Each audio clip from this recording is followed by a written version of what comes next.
It's Friday. Woo, Friday. And it's cold. Ugh. Walked outside at 5:30 this morning when Stella woke me up. And I was like, oh, it's colder than it has been the last few mornings. But it was cool. I didn't want to be up at 5 o'clock this morning, or 5:30 this morning, but Stella sure did. She kept on and on. Of course, I went to bed early last night, so she needed to be outside. I need to learn that when Stella wakes me up just to stay up, but I have a hard time with that. I went back to sleep this morning and then fell asleep. I woke up at about 7-ish or somewhere around in there, and I went right back to sleep, and I should not have done that. I should have gotten up, but today I just came in and I worked on the deposit and stuff. I just did normal stuff, and the Lord has been speaking to me all week, and I've been doing it faithfully. I haven't done it every day, but I've done it as many days as I could. Walk the sanctuary and walk and pray and do and I've been doing that this week, and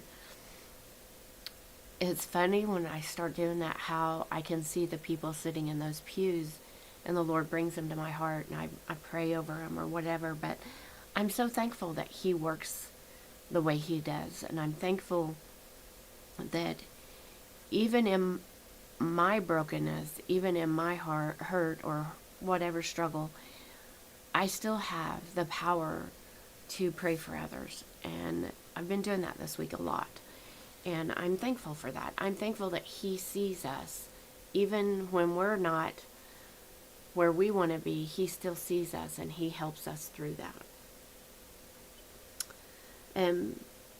I'm going to go and I sat and I prayed, and Lord, what should I do? What should I talk about? And He sent me to Hebrews 12, which Mike preached on this Sunday.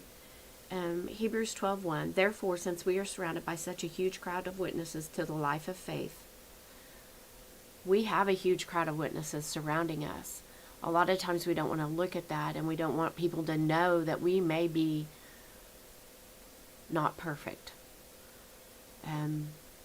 We want everybody to think we have it all together and we're perfect and life is perfect and life is good, and we want to be a part of that huge crowd of witnesses of our faith, but we only want to show them the good part of our faith, not the hard part of our faith, not when we're barely putting one foot in front of the other because of something that's happened in our life, lost a loved one, or a relationship, or whatever it may be, a job, finance struggles, whatever it may be. We don't want people to see that. But that's when our faith really comes in. When people see us walking through that hard and having faith that Jesus is going to get us through it, that's where our witness comes from, or is seen. Let us strip off every weight that slows us down, especially the sin that so easily hinders our progress. And let us run with endurance the race that God has set before us. Let us run with endurance the race that God has set before us. Sometimes we don't want to endure. Sometimes we just want to curl up in a little ball and say, Lord, I can't do this. Can't do it. I don't want to do it. Can't do it. I'm just going to sit here and cry. He wants us to run with endurance the race that He has set before us. How do we do that? How do we do that? How do we do that? How do we run that race? We do this by keeping our eyes on Jesus, on whom our faith depends from start to finish. We have to keep our focus not on what somebody else is doing, not on what somebody else said, not on the fact that somebody else got the job promotion over you, not on somebody got a new car and yours is barely running, not that somebody got a bonus and you didn't, not that somebody got this and you didn't, or whatever it may be. We've got to keep our focus on Jesus and what He's called us to do at this very, very moment. And every day it may be something different. He may have something completely different for you every day. I'm sorry I'm messing with my hair, but it's driving me crazy today. He may have something different for us every single day, but He has something for us every single day. He was willing to die a shameful death on the cross because the joy He knew would be His afterwards.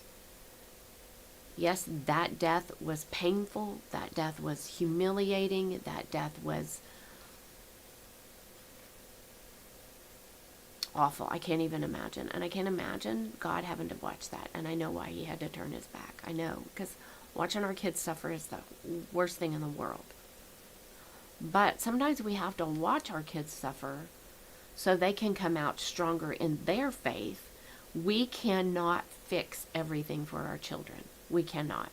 We have to let them learn lessons the hard way. That means we have to take our hands off and say, oh, you need to go do that. Well, you got to make an appointment for that. You got to call. I'm not going to do that for you anymore. I'm not going to do that. I can remember Kelsey called me one day, Mama, I'm really sick. And I'm like, well, you call urgent care, or you go walk into urgent care, or you call your doctor. You're not going to do that for me? No. You got to do that yourself, because you're going to have to do it for your kids one day too. So you need to learn how to do that. So it was hard. It was really hard, because as a mama, we want to just go fix it for them. And we cannot do that. We've got to help them to grow into able human beings. Now he is seated in the place of highest honor beside God's throne in heaven. The place of highest honor. And that's the place we get to go. We get to go into heaven. We get to have that eternal life with him, because we have asked him to become the Lord and Master of our life. We believe him. We trust him. We're obediently following him the best that we can. Do we make mistakes? Absolutely, yes. We make mistakes. We're going to make mistakes, because sometimes our flesh gets in the way. Sometimes our emotions get in the way. Sometimes just our lackadaisical attitude gets in the way. Think about all he endured when sinful people did such terrible things to him, so that you don't become weary and give up. After all, you have not yet given your lives in struggle against sin. And have you entirely forgotten the encouraging words God spoke to you, his children? He said, my child, don't ignore it when the Lord disciplines you, and don't be discouraged when he corrects you. For the Lord disciplines those he loves, and he punishes those he accepts as his children. Discipline, I have it written in my Bible. Discipline is good. Does discipline hurt? Yes, it does. It most definitely does. It causes our heart to grieve, because we know that we needed that discipline, but it still hurts, because I'm my own worst enemy. I'm harder on myself than anybody else possibly could be. There's nothing that nobody else could say to me that I probably haven't already said to myself, and that is where I'm working. I am working on that very, very hard. The Lord has been dealing with me about that. Speak life over yourself, not just over the people that you love. And that's one of the things, that's one of the weights that slows me down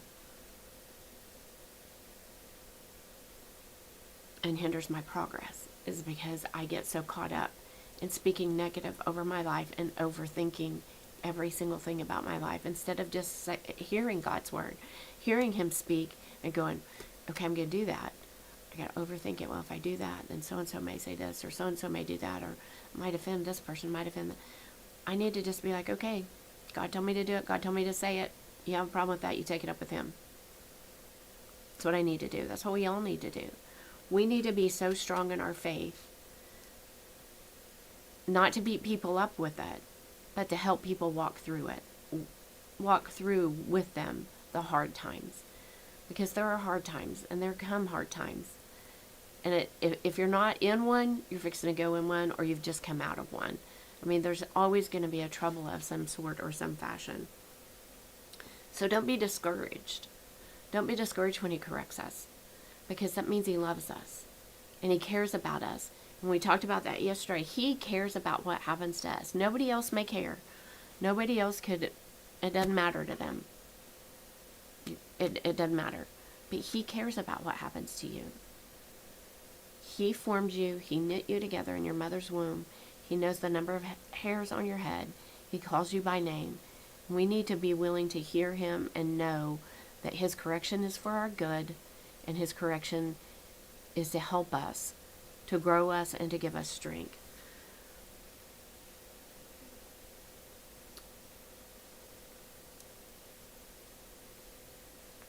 Don't let that discipline discourage you.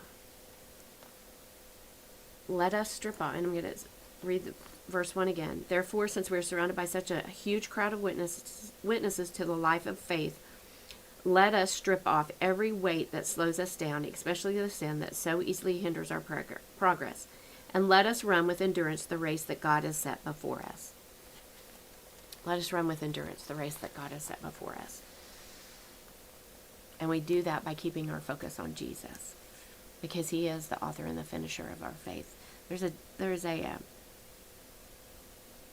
sweatshirt I've been seeing many times, and it says,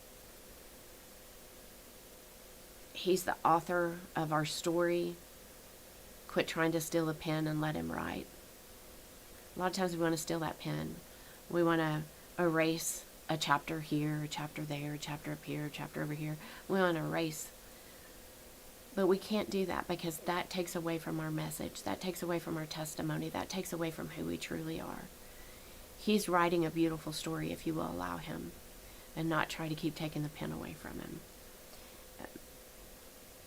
I am so blessed. I said it yesterday. I'm so blessed to be able to have this job. I'm thankful for it. I'm thankful that he allows me to be a part of this church. Many of us have had church hurt, and we know what that feels like. And I just pray that if you feel like that someone is hurting you, that you will reach out and you will allow us to help you in any way that we possibly can. I want to thank our sponsorships. We've gotten several this week, and I'm so thankful and grateful for y'all. You blow me away that you are willing to sow into this ministry, and I'm so thankful for that. So thankful for that.